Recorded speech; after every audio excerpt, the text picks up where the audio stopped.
Okay guys, it is time to turn, because I almost dropped things. It's time to turn my full attention to our small space garden because we need to get things in. The mornings are nice. Let's go. Hi everyone, welcome back to my channel. I'm Shamira Benson, one part of Team Benson, and today we are going to get this bed ready to go so that then we can plant in it. And we're going to talk a little bit about composting. Okay guys, so this is the bed in question. So we are going to get all of the debris out of it and the old corn stalks. We are going to save these corn stalks because we're going to use these to mulch. But for right now, let's clear it up.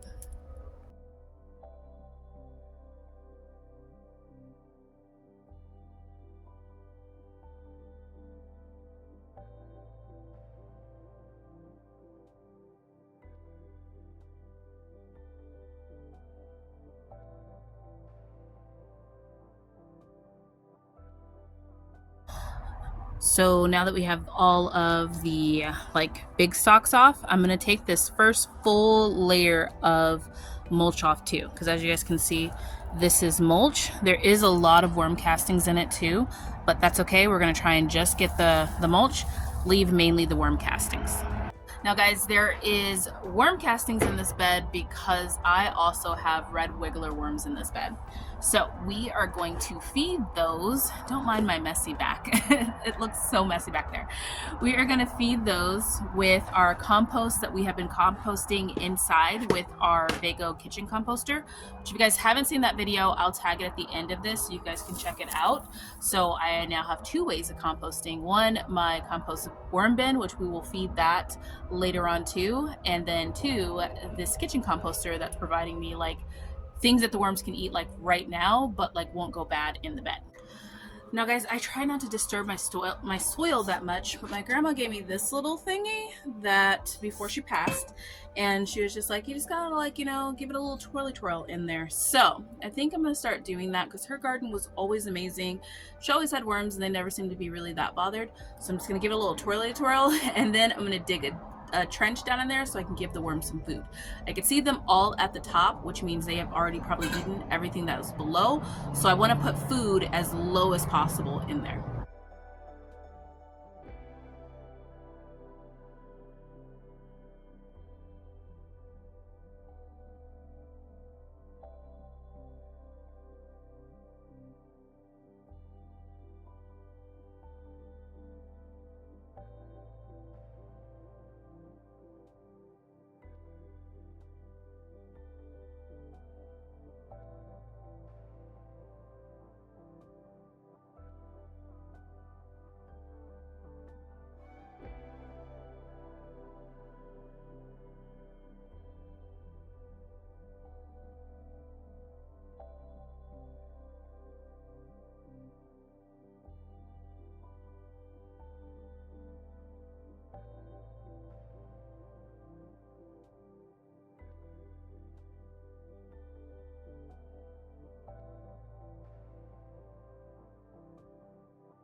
So I tried to be completely no-till, but then I realized that living in the desert and having my soil be really, really compacted because the heat gets really, really hot and it dries things out. So just tilling it just a little bit, I don't need one of those big rototiller things, but tilling it just a little bit gives it a little bit of air in there, and then it also lets the water kind of get down in so that then not all of my soil is just compacted. So now I'm gonna dig a trench and I'm going to add the compost. Well, the compost.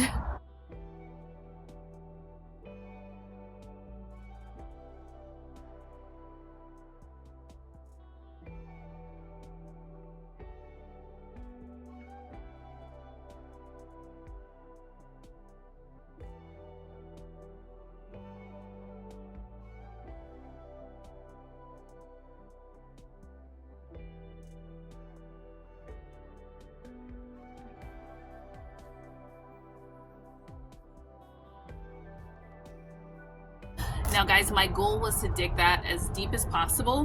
This is only about 2, 4, 6 6 inches maybe, because anything that smells that will probably try and dig it up, which means like any type of like, probably like squirrels, I think is what digs in my garden mainly. So yeah, that's that. Now let's add the compost to the top.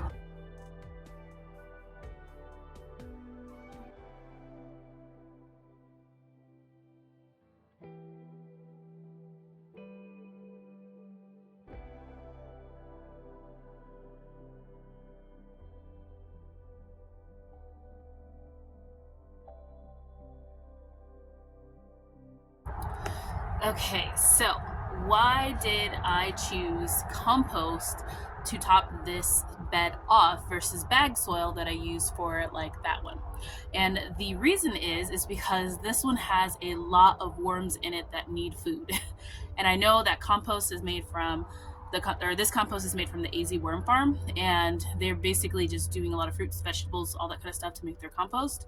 And their compost, although it's broken down to where you can use it, there's still like a lot of things in there that the worms can eat. And so I want to make sure that one, they're getting like the compost like food that I have, and then two, they have another layer of food that they can eat too. And then I can start planting in it already because it is available for the plants. So it kind of gives like 2 layers of food for the worms, and then it's going to give it 3 layers of food for the plant, because as the worms eat the compost, they're going to be pooping out worm castings, and then the compost itself is going to be providing nutrients for the plant roots. And then I'm going to add a little bit of garden thyme. This is kind of really helps me not have to fertilize as much, because yes, I will be giving it some fish fertilizer in like a little bit, but it's not something that I do like every day all season, because that would be stinky.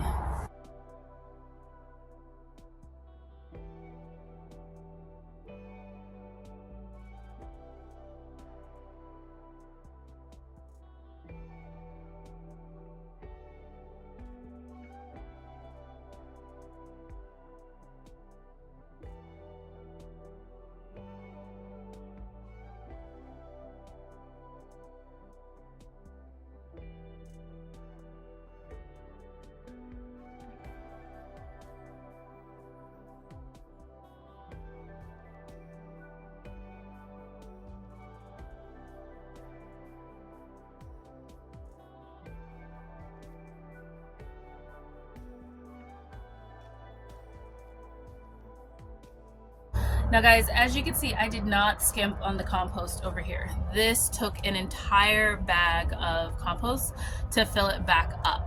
And I did that because this bed needs to go from now all the way until probably about May without getting amended or anything like that. So I want to make sure that it has everything that it needs. So now all this bed needs is a little bit of water, let it settle in, let those kind of worms kind of get there and get active, then we can plant right on into it. So I hope you guys liked this video. I hope it was helpful for you guys. I hope you learned something maybe about how I layer compost in my garden. I will be putting some more things out in my compost bin way out there, because we're going to feed the worms in the big bed, but that'll be a different video because we also need to harvest some worm castings. So until next time, grow yourselves a garden, because even a small space can provide you with tons of food.